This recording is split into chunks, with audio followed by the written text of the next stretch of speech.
ಶುಭಾಶಯಗಳು. ನನ್ನ ಹೆಸರು ಶ್ರೇಯಾ. ನಾನು 8ನೇ ತರಗತಿಯಲ್ಲಿ ಓದುತ್ತಿದ್ದೇನೆ. ನಾನು ಇವತ್ತು ಸಂಧಿಯನ್ನು ವಿವರಿಸುತ್ತೇನೆ. ಸಂಧಿ ಎಂದರೇನು? ಸಂಧಿ 2 ಅಕ್ಷರಗಳು ಕಾಲ ವಿಳಂಬವಿಲ್ಲದಂತೆ ಅರ್ಥಕ್ಕೆ ಅನುಸಾರವಾಗಿ ಬಂದು ಸೇರುವುದನ್ನು ಸಂಧಿ ಎನ್ನುತ್ತಾರೆ. ಸಂಧಿಯಲ್ಲಿ 2 ವಿಧಗಳು. ಒಂದು ಕನ್ನಡ ಸಂಧಿ, ಇನ್ನೊಂದು ಸಂಸ್ಕೃತ ಸಂಧಿ. ಕನ್ನಡ ಸಂಧಿ ಎಂದರೇನು?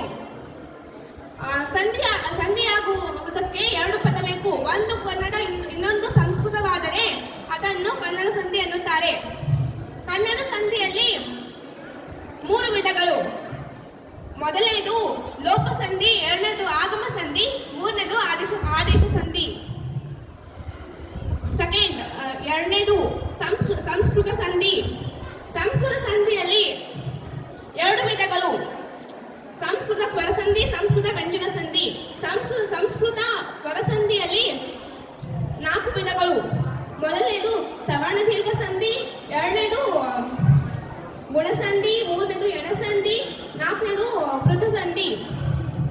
ಈಗ ಸಂಸ್ಕೃತ ವ್ಯಂಜನ ಸಂಧಿಯಲ್ಲಿ 3 ವಿಧಗಳು. ಜುತ್ವ ಸಂಧಿ, ಶುತ್ವ ಸಂಧಿ ಮತ್ತು ಅನುನಾಸಿಕ ಸಂಧಿ. ಎಲ್ಲರಿಗೂ ಧನ್ಯವಾದಗಳು. ಎಲ್ಲರಿಗೂ ಮುಂಜಾನೆಯ ಶುಭಾಶಯಗಳು. ನನ್ನ ಹೆಸರು ಮುಸ್ಕುರಾ. ನಾನು 8ನೇ ತರಗತಿಯಲ್ಲಿ ಓದುತ್ತಿದ್ದೇನೆ. ಇಂದು ನಾನು ಸಮಾಸದ ಬಗ್ಗೆ ವಿವರಿಸುತ್ತೇನೆ. ಸಮಾಸ ಎಂದರೇನು? 2 ಅಥವಾ 2ಕ್ಕಿಂತ ಹೆಚ್ಚು ಪದಗಳು ಸೇರಿ ತಮ್ಮಲ್ಲಿರುವ ವಿಭಕ್ತಿ ಪ್ರತ್ಯಯಗಳನ್ನು ಕಳೆದುಕೊಂಡು ಒಂದು ಪದವಾದರೆ ಅದನ್ನು ಸಮಾಸ ಎನ್ನುವರು. ಒಂದು ಸಂಸ್ಕೃತ, ಒಂದು ಕನ್ನಡವಾದರೆ ಅದನ್ನು ಸಮಾಸ ಮಾಡಬಾರದು. ಹಾಗೆ ಮಾಡುವುದಿತ್ತೆಂದರೆ ಅದನ್ನು ಅರಿಸಮಾಸ ಎನ್ನುವರು. ಸಮಾಸದಲ್ಲಿ 8 ವಿಧಗಳು. 1 ತತ್ಪುರುಷ ಸಮಾಸ, 2 ದ್ವಿಗು ಸಮಾಸ, 3 ಅಂಶ ಸಮಾಸ, 4 ಕರ್ಮಧಾರಯ ಸಮಾಸ, 5 ದ್ವಂದ್ವ ಸಮಾಸ, 6 ಬಹುವ್ರೀಹಿ ಸಮಾಸ, 7 ಕ್ರಿಯಾ ಸಮಾಸ, 8 ಥ್ಯಾಂಕ್ ಯು.